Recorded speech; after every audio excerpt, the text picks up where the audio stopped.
Joining us now is former UN ambassador and Trump National Security Advisor John Bolton. Great to have you here. Donald Trump has declared that NATO is obsolete and has threatened to pull us out of the alliance if he's elected president. There are many leading Republicans who support NATO and think Trump isn't serious. You think he means it? I think he does, and I was there with him at the NATO summit in Brussels in 2018 when he came very, very close to pulling out. I think many people hope and believe that he's just bluffing, but I don't think so. And, you know, as recently as the famous presidential debate, Biden asked Trump, would you withdraw from NATO? And Trump just shrugged and, you know, didn't answer the question, which is as close to saying, yes, I will pull out as he dares to go. There was a saying back in 2016, you know, take Trump seriously but not literally. That statement is half wrong. Take him literally. I think he will try to do it. Yeah, he shrugged when asked if he would pull out of NATO and then said there's a very big ocean between Europe and the United States. Yeah, I mean, that's a primitive statement, to say the least. It's been clear for a century that our security here depends on security in Europe, and we've paid in blood in 2 wars for ignoring that reality. It hasn't changed. The Russian invasion of Ukraine, in fact, proves it continues to be true. As we have alliances around the world to protect our interests, Trump thinks that we're defending Europe, I guess, out of the goodness of our hearts, and that they're not paying enough for it. In fact, a well-run alliance, which I think NATO clearly is, enhances American security. It's not purely for the benefit of the Europeans. It's for our benefit. Trump has never understood that. What would happen to NATO if the United States pulled out? Well, I think it would collapse. I mean, we are the founder of the alliance. We are the leader of the alliance. We are the predominant power because we are the predominant power in the world. And we have the most to lose when peace and security is jeopardized in regions that are important to us for geographic reasons, economic reasons, political, military regions, and Europe is the most important region of all. We have plenty of other interests around the world. We have other allies around the world, Israel in the Middle East, South Korea, Japan, Australia in the Indo-Pacific region. All of these alliances function to help all the parties to the alliances. Could some of the parties do more to bear their fair share of the cost? Absolutely. Do you increase the likelihood that they will bear their fair share by destroying the alliance? I don't think so.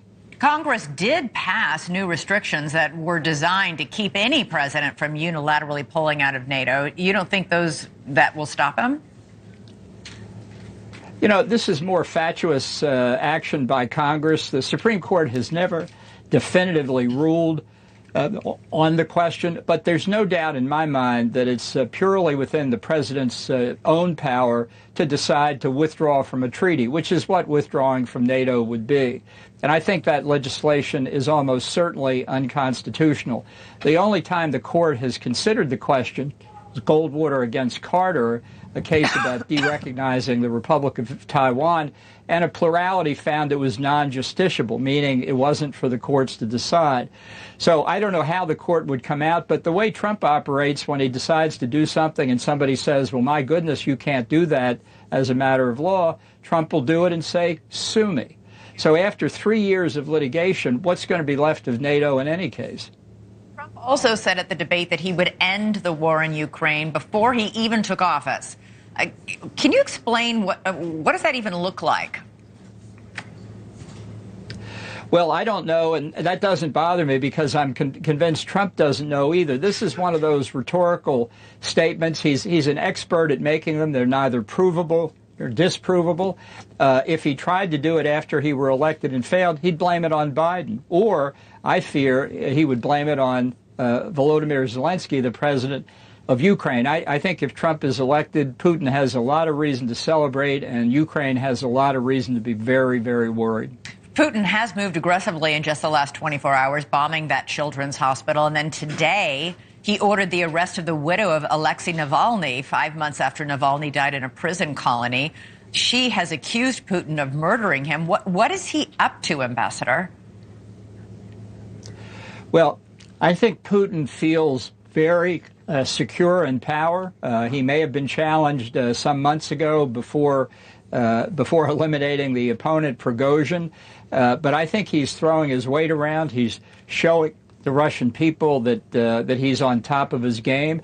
And I think, frankly, I'm worried he's intimidating some of the Europeans who in turn worry about the United States. It's a very dangerous time for the NATO alliance. It's a dangerous time for Ukraine. It's not just a dangerous time for peace and security in Europe, but really for around the world. Notwithstanding that I think President Biden is about to give himself a big pat on the back for how the alliance has handled the Russian invasion 2 years ago. But the Russians have doubled the amount of Ukrainian territory that they've been holding since the first attack in 2014, and it's not a good outcome. Yeah. Meantime, Putin's on a stage sharing bear hugs with the Prime Minister of India just as news breaks and images surface of children bloodied in this bombing of this children's hospital. Unbelievable. Ambassador John Bolton, great to have you on the show. Thank you. Thank you. All right, coming up.